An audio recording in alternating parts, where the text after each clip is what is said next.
Welcome everybody to this wonderful session that we're helping host with Candice Hastie Consulting. I have the pleasure of introducing you to an amazing woman.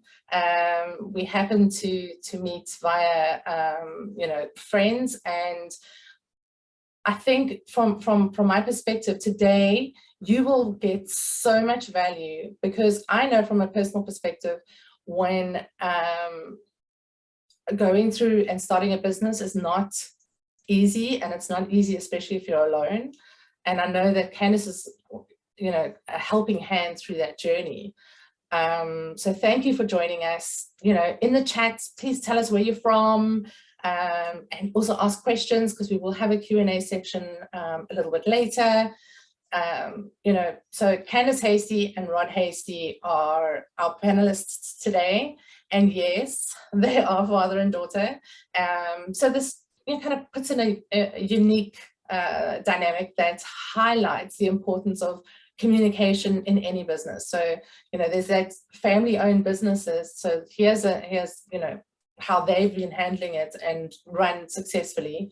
Rod is a professional client, father, and Candice consults, and she's the expert. So the traditional daughter relationships are challenged, and working together towards common goals or destinations has resulted in ultimate partnerships. So today, in this interactive session, meaning, as part of the discussion, ask your questions, tell us where you're from, but yeah, there'll also be some additional notes being sent through to you later. So yeah, let's get started. Thanks, Nelly. Welcome. There you go. Okay. No, that's perfect. Thank you. I'd like to say a very big welcome to everyone, and thank you for joining us today. It's fantastic to see how LinkedIn has worked for us, and how many panelists have, or not panelists, how many attendees have registered for the session today. Because of load shedding, we are recording, and we're going to be sharing the recording afterwards for people to watch at a later time. So if you can't stay for the whole session, we do understand, and we look forward to hearing your feedback after the event. I'd like to say thank you to the Ladybugs team, because it has been fantastic working with you over the last few months, building my business, shaping my why, and getting me online so that I can take my consulting business to a new level and introduce my business at the speed of change digital program. Today, joining me is, as Nolene said, my dad, Rod Hastie, and this handsome dude over here, he's my dad. I've known him for my whole life. That's a long time, 47 years that we've been in each other's lives. When he was studying optometry, I was one of his first practice patients until such time as he qualified. Then he's been my optometrist and walked me through the journey of difficult eyes that don't like to see so clearly. We have shared lots and lots of aspects of life together, not just the regular stuff, but we've worked on many projects together. And yeah, I'm the reason that he is not as grey as he should be, because we understand each other. We work together well. My hair is silver from my mom's side of the family, so he might be older than me, but actually I'm the crazy lady with the silver locks, which I embrace. Things that Rod and I have worked together on, which make us different, is things like paving. We've done landscaping together. We have regrassed an entire garden, and not just a normal small patch of grass. We have done a huge entire backyard of an acre, and now it's a beautiful green landscape. Rod has helped me with the tiling of my new home, so it's been really interesting to see how we have overcome the challenges of projects that might have broken any other relationship.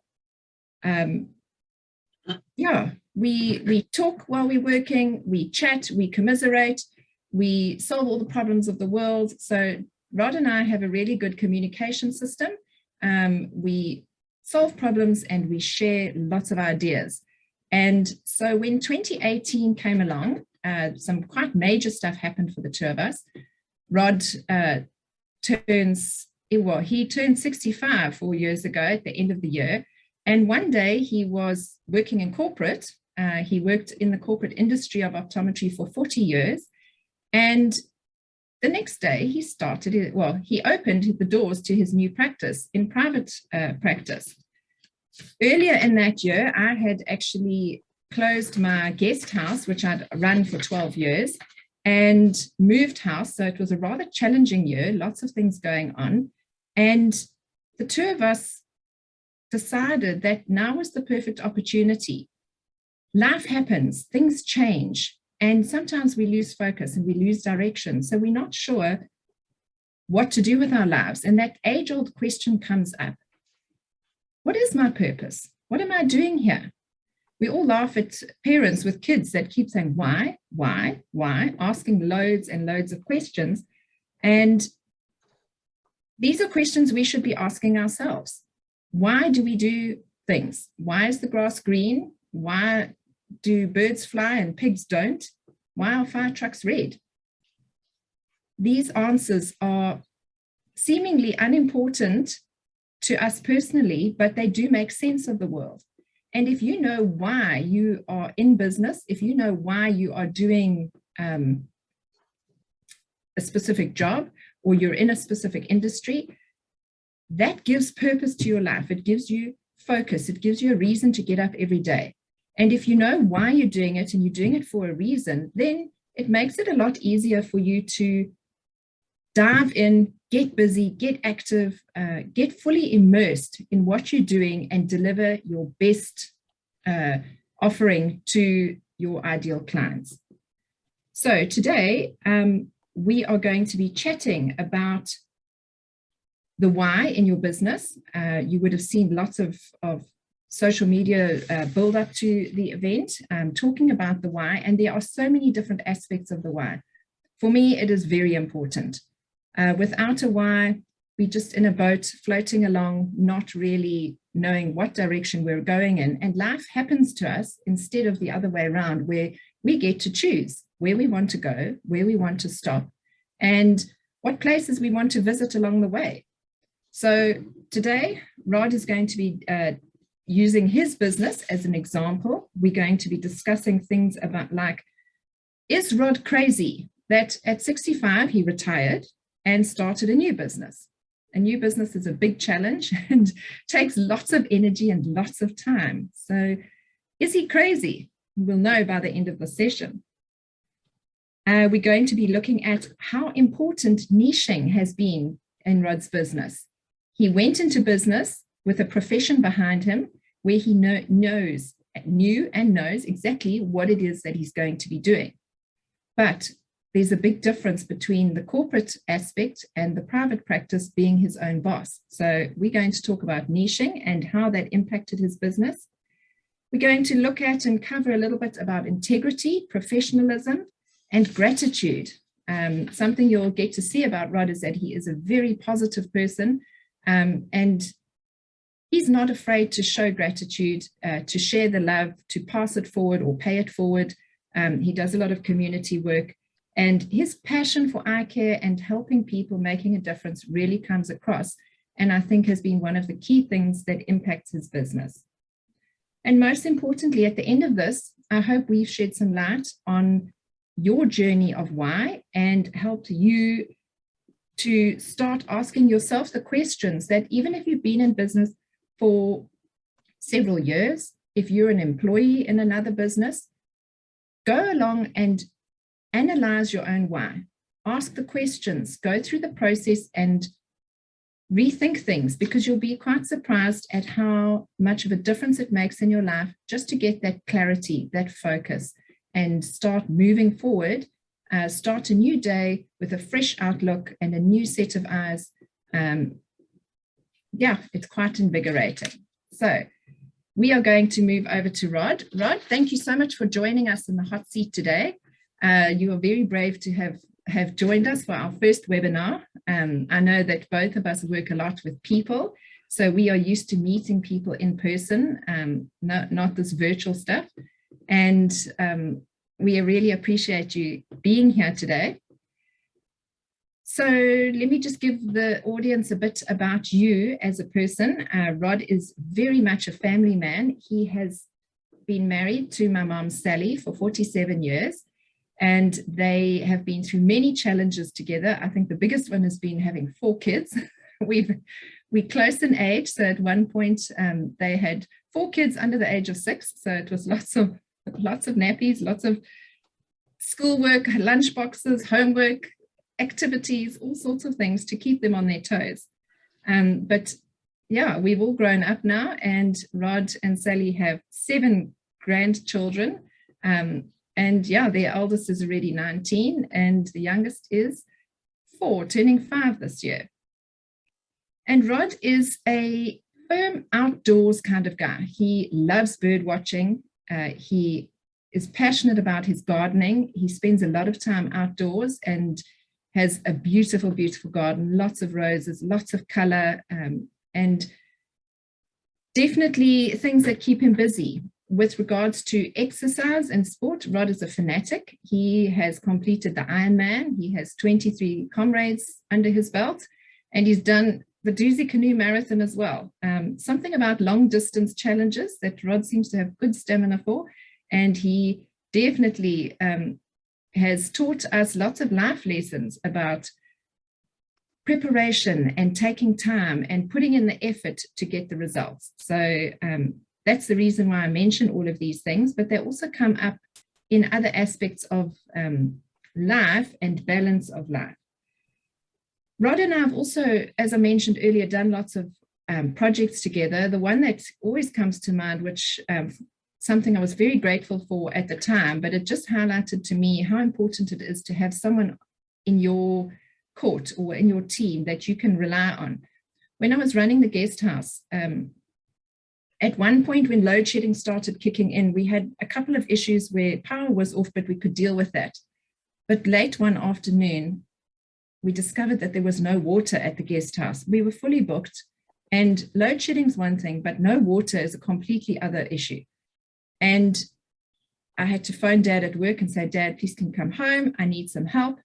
And the two of us had to work quite long hours. It took a while to determine where the leak was and to try and fix it. And yeah, memories of big yellow raincoats to try and keep dry from the rain. It was dark, so we had our head torches on shining, and there we were digging holes and trying to fix piping, only to discover that the guy that put in the piping hadn't used regular piping.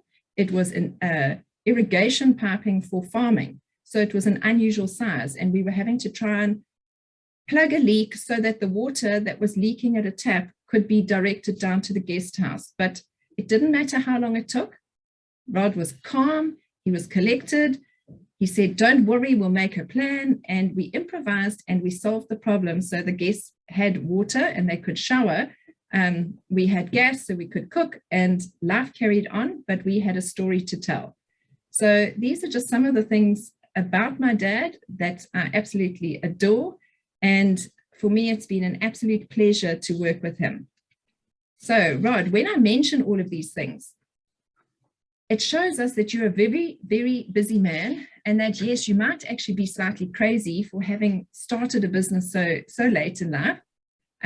But tell us, how do you make time for all of this? How do you fit all of this into your schedule? Because by the sounds of it, you are very, very busy.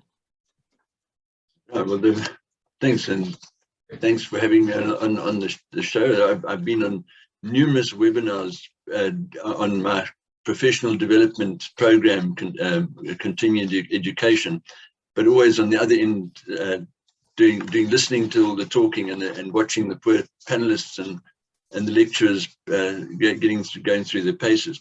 But yes, it's all about a balance in life. I used to be a fanatic athlete, and a couple of accidents later, I'm now more a fanatic gardener and fanatic birder. So it put in massive of time and effort into what interests you. and I find that I have to spend time outdoors. I used to spend hours and hours and hours on a bicycle, training, cycling, running, and now I don't spend that much time doing that exercise, but now I do gardening and birding, and that gives me a break, because otherwise I'm sitting in a small office most of the day, where you don't have much access to the birds and sounds and life outside. So the exercise and things do help to keep me in the right frame of mind. So I do. I spend lots of time and effort working and developing gardens and landscaping. I'm a member of a local birding group, so every week I try and get out with them for a number of hours and go and with expert birders. So I'm always open to learning, walking and spending time with people who really are top of their game. You learn a lot. And it's also building nice relationships with other people that you otherwise might not have met. And then I've got to get, I have to get organized. I'm very much, as Candice had pointed out, passionate about projects and things, but I can get sidetracked quite easily. So Candice keeps me on track and keeps me organized in keeping focused on what we're trying to achieve. So I have a support team to help me in my business. I came from a business where it was very much controlled by all the different departments in the corporate business, and now I'm having to spend time doing a lot of those jobs, but it requires planning. So I enjoy being busy. I've got to keep going, and like with running comrades, you've got to keep on going to the end. You don't give up. I like being busy and keeping going till I drop. So that's my policy. Excellent. So if you were to tell us about the differences, we've mentioned that you came from corporate and you were in a corporate environment for 40 years, working in big offices with many branches. You traveled between the branches. So for those that don't know, when Rod was in corporate, he was spending time mostly based at the Pinetown branch, but then he would also travel down during the week and spend a day at La Lucia branch, or at the Durban North branch, or at the Smith Street Durban branch. You've done a lot of traveling and a lot of backwardsing and forwardsing, and you've experienced different aspects of corporate optometry. You are now in private practice, which means that you're on your own as your own boss. First of all, let's talk about the corporate, then we'll come back, the corporate and the private, then we'll come back to your why. When you look at corporate, what sort of challenges did you face that made you decide to leave corporate? Okay, well, when I went into optometry, one of the things, I have an eye problem. I had as a kid growing up, wasn't a good reader because of the eye problem. I'd only discovered and solved the problem once I started in optometry. And so I don't read necessarily novels and things because I proofread, and it gets rather boring trying to read a novel if you're proofreading the thing at the same time. So I read copious amounts of stuff, but not stories. And so I got into optometry because it fascinated me. It was a thing slightly hands-on, lots of clinical stuff, working with frames and materials and adjusting frames and fixing glasses and stuff. And in the corporate stuff, because I was seen as, well, my one major interest in optometry was fitting contact lenses. So I fit contact lenses to anybody and everybody who wants them. Whatever the problem is, I've got to take the challenge and find a solution to the problem. And that is, aside from the problems with fitting glasses, finding the correct lenses and frames for people with different eye problems. So with contact lenses, that's hands-on as well. You're adjusting and fitting lenses. So I was seen as the go-to guy for solving all the contact lens solutions. So we had 7 or 8 branches. The other guys would say, well, I don't want to spend time doing that. Send it to Rod. He's the one who loves doing contact lenses.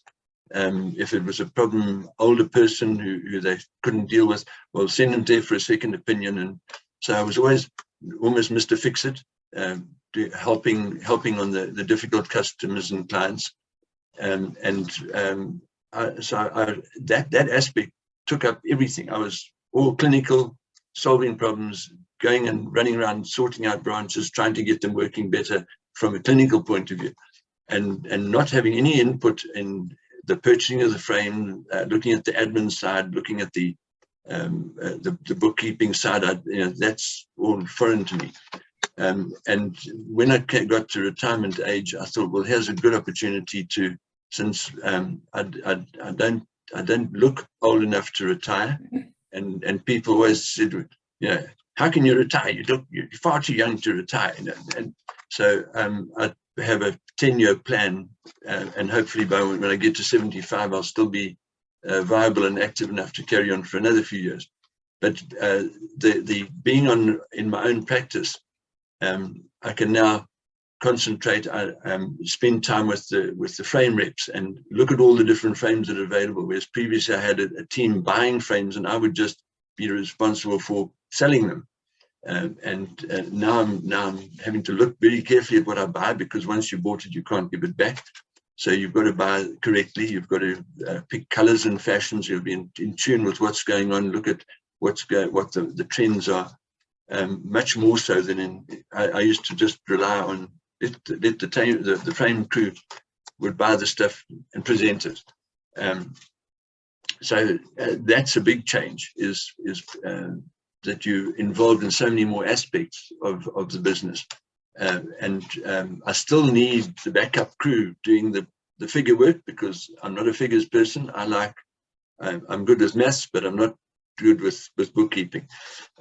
So I have a crew that help me with that. I'm not a fancy IT person, so I have a daughter who deals with helps in the marketing side, and I call on Candice and my son's an IT man. So if we need help, we've got help available, but at least I can now develop and work with other aspects of the job, which make it, and I see the person right from the time they walk in the door, welcoming them in, chatting to them about their problems, and we spend a lot of time with people. And that was another thing with the corporate, you pushed for figures all the time. It's turnout numbers, and so you've got to be constantly chasing the next customer, whereas in my business I can spend time and develop relationships, and that's so it's like a holistic thing. Look after people. Nice. Okay, so corporate. So my goal now is to make a difference, and because I really enjoy when I see someone see the problem they got with their eyes, find a nice frame that they're happy and comfortable working with, and then get the lenses which are suitable, which are affordable. And so on, and then when they come in and fetch the glasses, it's amazing when to help people to see better. Excellent. I like that concept. So basically, your why has been, or your purpose in life is to help people to see better and to make a difference in their lives, because by offering a solution to their eye needs, their vision needs, you are making a difference that they can carry on driving, they could carry on reading or crocheting, they can carry on with their outdoor activities because they can still see, as opposed to people that always have this issue where their arms are not long enough to see, to read a paper or to carry on doing their block words. Nice. Okay, so we've been talking about your corporate versus private, and you've been talking about private practice, and in your branch how you are doing a lot of the activities. I know from our time that we've spent together on your business. We've talked a lot about your marketing. Michelle does your social media marketing for you, but she obviously gets the information and details about what she's going to post from you. I love the story that you created around NR optometry. I think that is a great story to share with our audience, because it highlights the fact of when you're in business, you don't have to follow what everybody else does. You can focus in on a specific area. So can you tell the audience a little bit more about what NR optometry is and how it came about?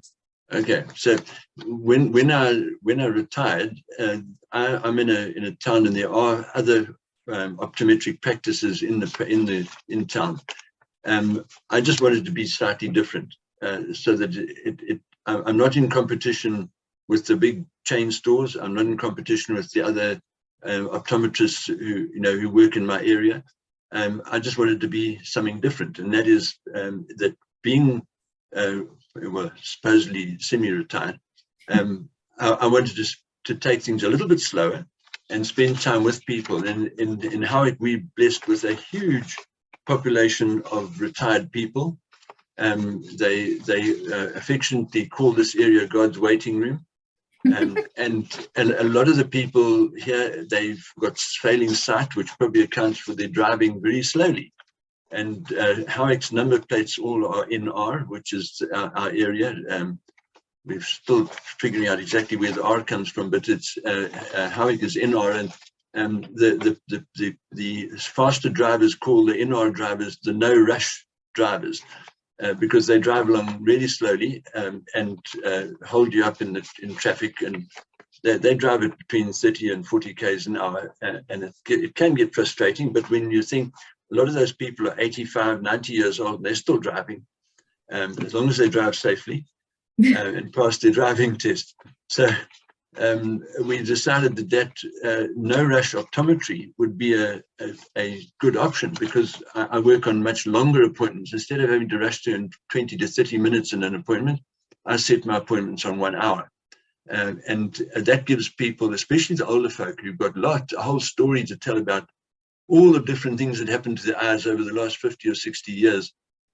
You can't get through that in a hurry. So my no rush optometry is really geared to that type of thing. Or it can also work for, I saw yesterday, a lady came with a youngster, and the kid's got learning problems at school, and so they want to spend time explaining what the kid's going through. And you don't want to be chasing and rushing people when they're trying to make decisions. They quite often used to have people come in and say, I hate this test because there's so many decisions to make, and I can't make up my mind of what's right and what's wrong, and I can't walk out thinking I made the wrong decision. So we give them time to react and spend time with it. So it's a relationship. And so in our optometry, for me, it suits me. When I was an athlete, I was always my name is Hastie, and I was trying to always be the fastest in whatever it was I was doing. But now I go slow, and I spend time with people and make sure that we get a comfortable result at the end of it. And then there's also no pressure on the person from a financial point of view. So they might be embarrassed by the fact they can't afford a particular type of lens. Well, we give them other options. They don't have to decide today. They can decide at the end of the week when they've figured out and looked at their budget and seen how much they can afford. And that's worked as well, is people aren't pressurized into, it's not a hard sell. There's nothing to make the person feel uncomfortable about having to get a particular product. That's fantastic. I think it makes a huge difference to, I mean, I'm not that old, but I know that if you are under pressure to make a decision about spending hard-earned money, you don't appreciate being rushed, and you don't appreciate being pushed or bullied into making a decision on the spot. So I think this is a great approach. Now, I know when we were talking about your market and your niche, that is definitely your niche. Tell us, how do you know it's working? I know that, you obviously get feedback from your clients when we do follow-up phone calls with them, but how do you know that no rush optometry, this niche is working for you. And the reason I ask is that there's a lot of people out there that feel that if you focus your market down so specifically to a particular group of people, that you are saying no to other business. Whereas we know, in our gut tells us don't restrict yourself too much, but your results show that this is different. Can you tell the audience a bit about the different results that you've seen that have indicated to you that having a good focus for your business has been very beneficial? Yes, very definitely. The difference of spending time with people and quality time and developing relationships with people has shown up in, like, on Google. I was quite surprised when Google sends me a report and says, have a look at your ratings. And we've only been in business for a few years now, but I've got more than a dozen 5-star ratings on my Google page, and a lot of new people coming to Howick, to the area, look for business. They go and look on Google and look for an optometrist, and those reports and testimonials that people put out are vital. They tell the story, and say, who the people send. Even if one person reports it there, a lot of people have been happy, because most people are shy to go and put a rating or anything. So I think it represents a much larger field of happy people. There's, you can't keep everybody happy all the time, but I'll go to the ends of the earth to make sure that I've exhausted every option before I give up. Well, I don't give up on people. That's it. It's like finishing a marathon. Once you start, you've got to finish it. So it's that, I think, is where people appreciate as well, is that if they've got a problem with a sore, they've got open, with the frame pinching or the fit, or somebody's uncomfortable, come back and we work through it, and work on it, and make sure that they're not going to be hugely out of pocket trying to correct a problem. So it's really just being as honest and ethical and as customer friendly as possible. Nice.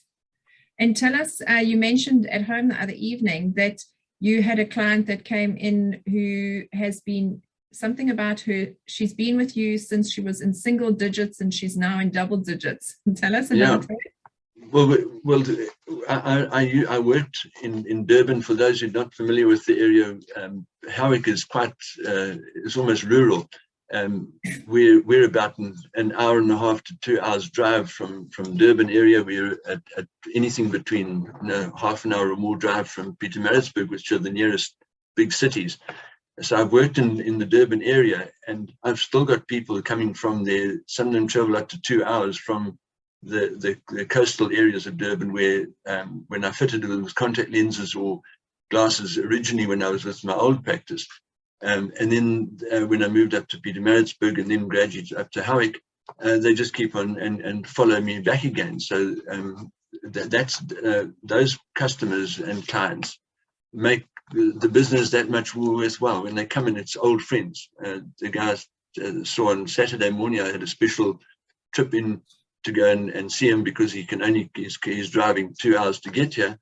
And he said, do you know how long I've been working with you? How long we've been? It was 19 years. Since I started solving his particular eye problem. And I've learned so much from working with him, and because of the long-standing thing, I can see what works, what doesn't work. So the old clients are so important in my business, because you've developed an understanding for their particular problem, and learn what it takes to fit maybe some very difficult problems. Excellent. So you're highlighting from this example the fact that age is not necessarily, you're not necessarily old in age, it's old in length of service, and the fact that people will go to the ends of the earth to stick with someone that they know, like, and trust, and who keeps on giving the service that they're expecting. you've set an example and a precedent, and they are prepared to travel to get that same service because they don't get it from anyone else. So that brings me to the next question, which is, when you've set up service as your, excellent service as your one of your primary goals, how do you maintain that level of service on an ongoing basis? I mean, at the end of the day, we all have good days and bad days. Sometimes everything can go wrong and you might be in a bad mood. How do you maintain a positive attitude so that you can give excellent service to every person that comes through the door? Well, I'm not allowed to be in a bad mood. Every person coming in, whether they come in at 8 o'clock in the morning or 4 o'clock in the afternoon, they've got to get the same quality of personal service. So that's why I'm happier with the no rush optometry, because it gives me a chance to take it a little bit slower and not be pressurized, so that the person doesn't, because they'll pick up on your vibes. If you agitated and fed up and what have you, the people pick up on that and they really don't enjoy the experience. Whereas if you each person coming in, you've got to start afresh, and that's it, full attention on that person, and give them 100% of your knowledge and expertise, so that they feel it doesn't matter whether they're not even changing their glasses. They can have an old pair of reading glasses that is only worth 100 Rand. And if that works, make it nice and clean, make it look nice and effective, or give them another pair, whatever. It's make sure they all feel like that they're the most important person in the business. And that also goes down to a bit of charity work that we do with the up here we've got a thing called Love Howick. It's an initiative to try and promote the people in town, people who can't afford much and so on. And so in my working with them, they find people who really need help, and I'll give them a pair of glasses, give them eye test and everything else. And the fact that they don't get it no charge is I get best from that, because I'm a man of good faith. I believe strongly in my God and my Lord, and I get guided by that. And if I get a nudge to say this person needs help, it could be a car guard, a street, a homeless person, or it could be an old pensioner who's now hit on hard times, and I can just say to him, well, there we are. That's it, no charge, and it comes from God, and that's what keeps me going, is the passion for helping people with eyes, and I'm blessed with good health, and I've got to keep going until I drop. Excellent. So the passion is coming through, the positive energy, the attitude, everything from your personal side is coming through. We've got a little bit of time, so I'm going to delve a little bit further into this and ask you about how you manage the challenges as a business owner, especially for those of us that are, a small group. We might have ourselves plus 2, maybe 3 staff members. How do you manage or cope with all the challenges that come up in business? So, for instance, any business owner has to have some kind of bookwork, finances. You've got to have some kind of marketing. You've got to have some kind of stock or control of products that are coming in that you're now selling on, or management of your services, admin, or you've got an office. So you've got Antha, who runs your office and deals with the medical aids. She's very specialized in what she does. How do you communicate what your vision is and your goals to your to your team? I'm not going to say staff, because in your business you outsource a lot of the work to clients. Do you find that outsourcing works for you, and do you find that you're able to manage it, or is this something that's... Well, we have a small team of workers, so it's not just me and Antha. Antha, by the way, she joined me after, and she's been in optometry for 39 years. So she's well qualified, and she imparts the same. We have a similar kind of outlook, and people come in and everybody gets treated with the same respect and friendliness. And I don't believe I've ever seen her in a bad mood. She's, and I hope I don't ever be in a bad mood.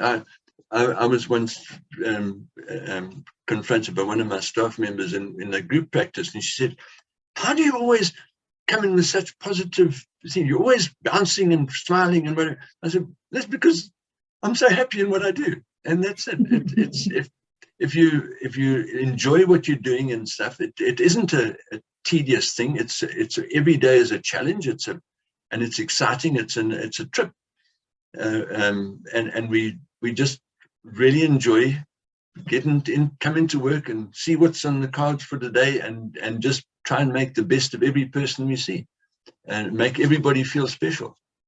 Excellent. So yeah, and I thought the guys have got to see. Since we started in my practice, these are one of my special hobbies and interests, is growing orchids and other flowers in the garden. But every day in the practice we have flowers and renew them regularly, and so it becomes a conversation piece and breaks the ice. People come in and start, "Oh, lovely flowers," and it's and I can enjoy my garden the whole day at work because I've got my flowers there. So we keep the tone of the practice is not high pressure sale. It's all friendliness and helping people to be comfortable. But the team side of it, yeah, I've got my wife who deals with. Sally looks after the finances, which is a great place because she gives me pocket money occasionally, and looks after it so I don't go and overspend on things. And then we've got the communications part. Candace helps with keeping me organized and showing me that I'm going in the right direction, and that your whole program has been immensely valuable, because otherwise I'd be going off at a tangent and putting too much emphasis on maybe certain aspects of the business and forgetting half the other stuff. And then my another daughter she's a social media fundi, and she prepares posts, so that deals with that side, because I can't spend all my life looking at Facebook or WhatsApp messages and things. So all around we have a very nice team, and I think it's proven to be quite successful, because from starting from absolute scratch with not a single patient on my cards 4 years ago, and we now have a viable office, and we've seen ourselves through recession, we've seen ourselves through COVID and all the lockdowns, and we're still surviving. So the concept must be working. Excellent. I like that. Well, before we go on to the question and answer section, I'd just like to highlight a quote that actually Paul shared a while ago, which I found to be very, very relevant to what we've been talking about today. And that is about positive energy, passion, loving what you do. And it's a quote by Simon Sinek. And he says, "Working hard for something you don't love is called stress."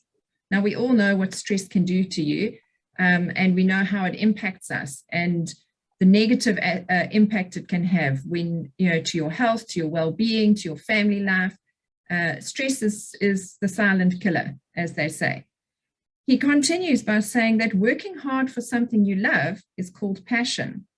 And I think you've shown us that passion is critical in any business. Doesn't matter whether you're a small business or a large corporate. Passion is critical. How you communicate it to the rest of your team or to your business. Your passion is something that has to be communicated through your branding and your identity to your clients. And something that you've mentioned when you showed us your beautiful orchids is that passion and energy is something that people pick up on. So when they come into your business environment or into your space, they experience that energy, they experience your passion. For me, when I was researching passion as part of our work, passion highlights what your purpose is in life. Another word that they used was mission, and I like that. What is your mission? What is your deal? When I ask you, what is your deal is helping other people. And when we look at what your slogan is, you are Rod Hastie, optometrist, where you are passionate about that.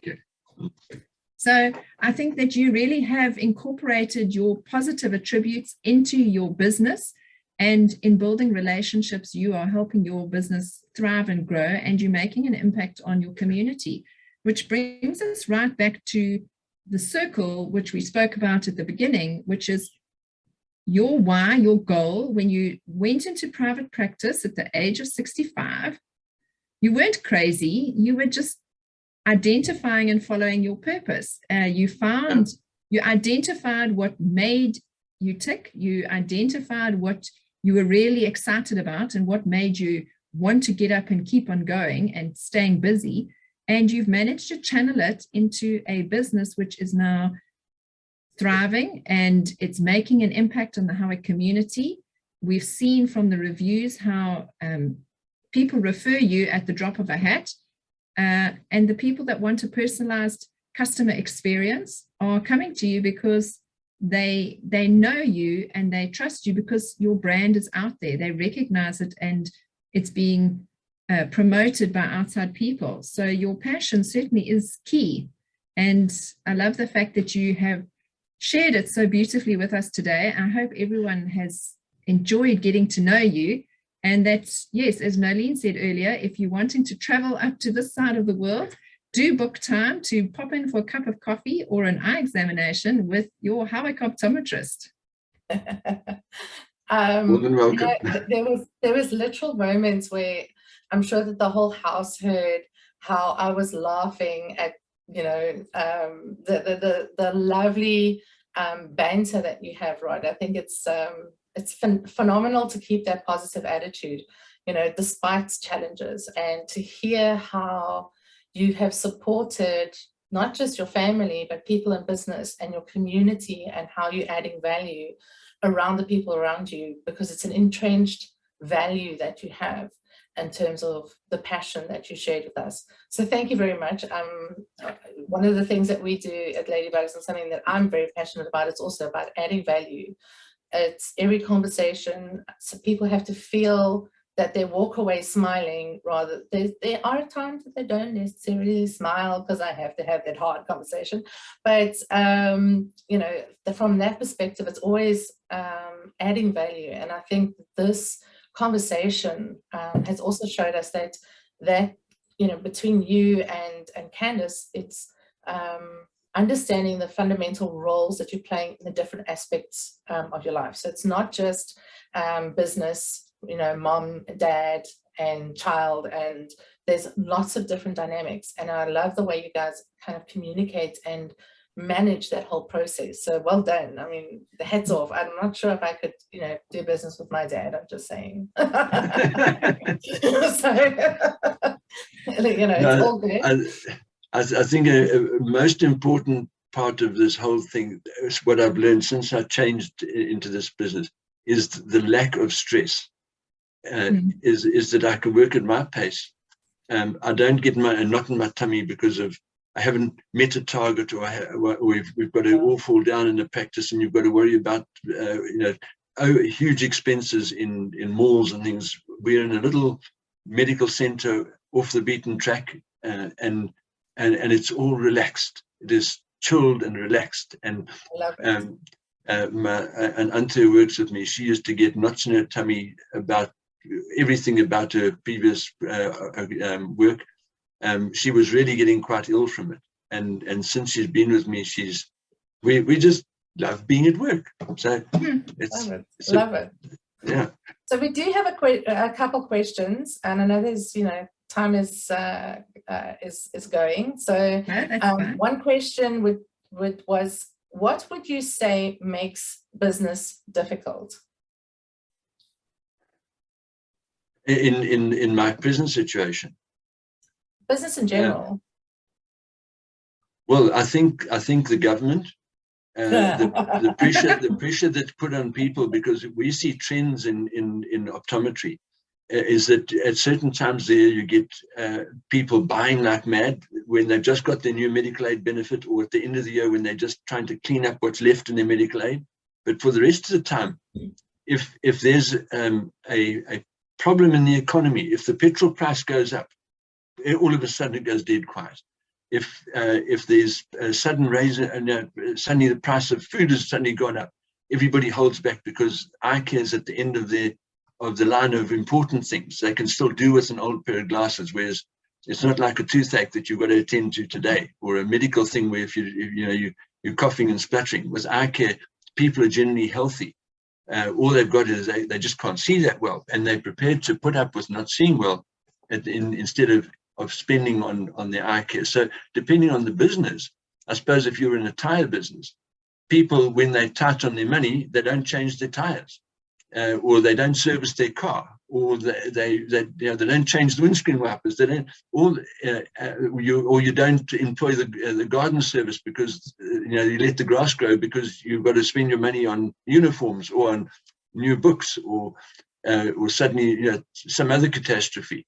So those are challenges which I think all businesses will face, is the pressure on the public not having enough money to spend. Like last year with the rioting, after the riots and all that devastation we had from that, the business took about a month or 6 weeks. We had everything deathly quiet because everyone had panic bought before when they could get food, and then they just don't spend anything for the next month and a half until they've got over that shock. So I think it's the forces of what's going on in the economy in general has a huge impact on whether your business is going to carry on in its normal trends, or if it's going to take a big hit. That makes sense. You recover afterwards. Absolutely.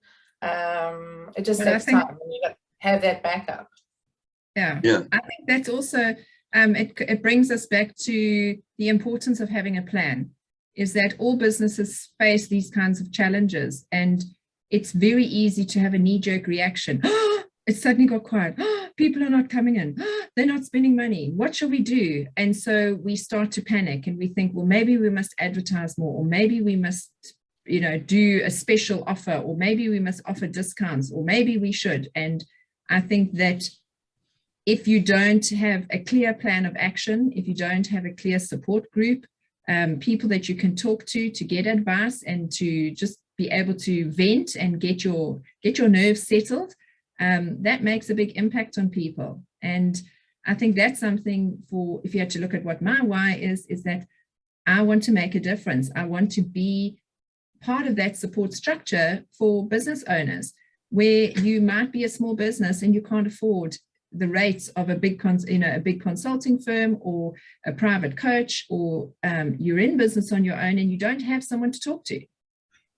I'm a phone call away or an email away, and I can make a difference to someone's life by holding their hand and helping them stay focused on their plan, so that when these catastrophes happen, you're not knee-jerk reactions to everything, or all fall down, or start to feel really depressed and sad because life has got quite hard.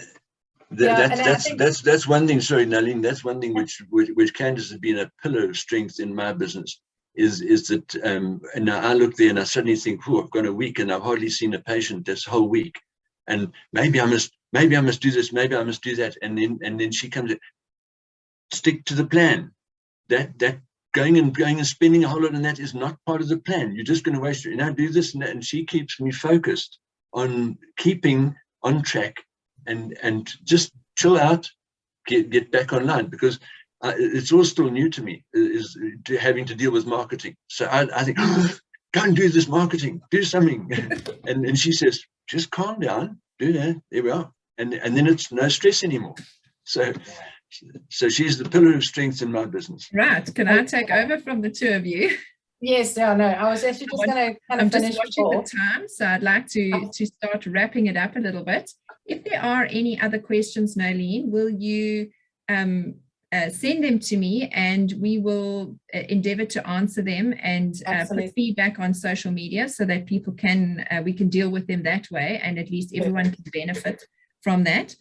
But yes, before we close off, I'd just like to say a big thank you to Rod for joining us and sharing your story with us today.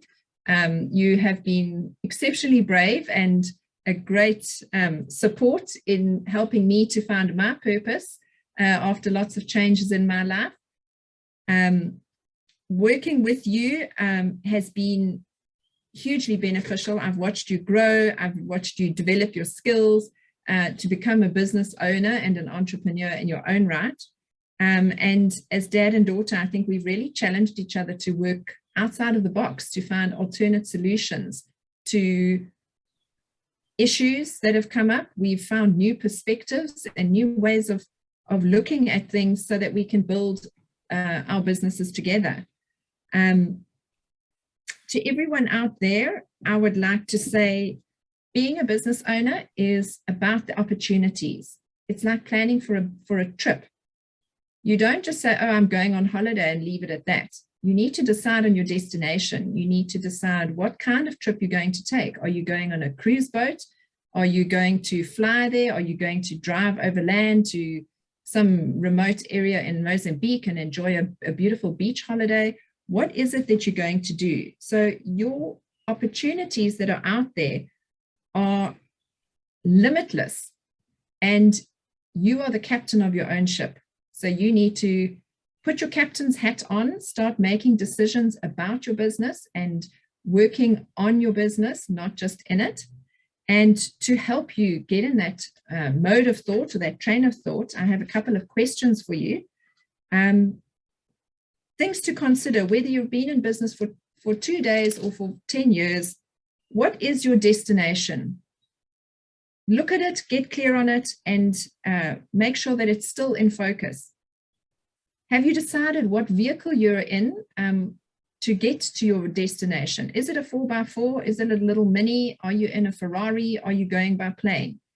If you don't like the vehicle that you're using, it's okay to change it. So you need to start looking at that. Do you know how long your journey is going to take?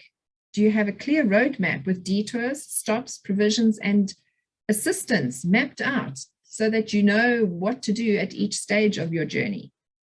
When you arrive at your destination, what are you going to do when you get there? Is this your final stop, or are you going to be like Rod and start a new journey? Go out there, try new things. The answers to these questions and many more are going to help you focus on what is your why, finding your purpose. And if you already know what your purpose is, then develop it, refine it, define it, and get very, very clear on it. Because once you've determined what your why is, you might be pleasantly surprised at just how excited you are about it. You might remember the reasons that you got involved in the first place, and those reasons are going to make you excited to get up and get going all over again. If you've enjoyed today, then I'd like you to please follow me on social media, find my pages, help me to grow it. I'm on LinkedIn and Facebook at the moment.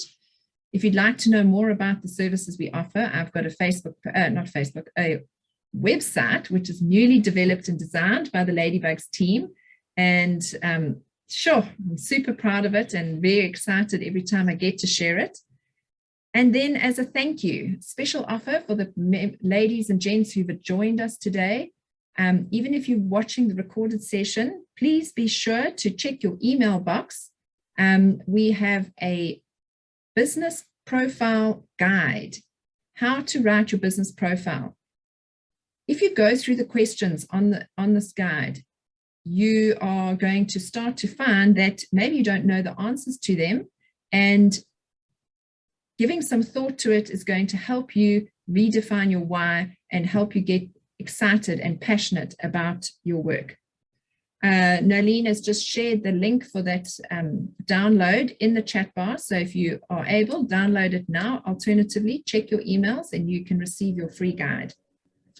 And then For anyone else who is excited about growing their business but would like a bit of help, you need to type your name and yes, please into the chat box. And I will be in touch with you to sign you up for a free 30-minute consultation with me to have a look at your business, to help you answer these questions. If you're starting out a business, you might want to brainstorm a bit. If you are in business, but you're needing to find focus and direction, this is an opportunity for you to have a free 30-minute consult with me. And everybody that signs up for the free consult and takes me up on this offer will be entered into a lucky draw. And we have a drum roll. We have 3 vouchers to the value of 1,000 Rand each, which I will be putting up as prizes for any of the people that have signed up for a consultation.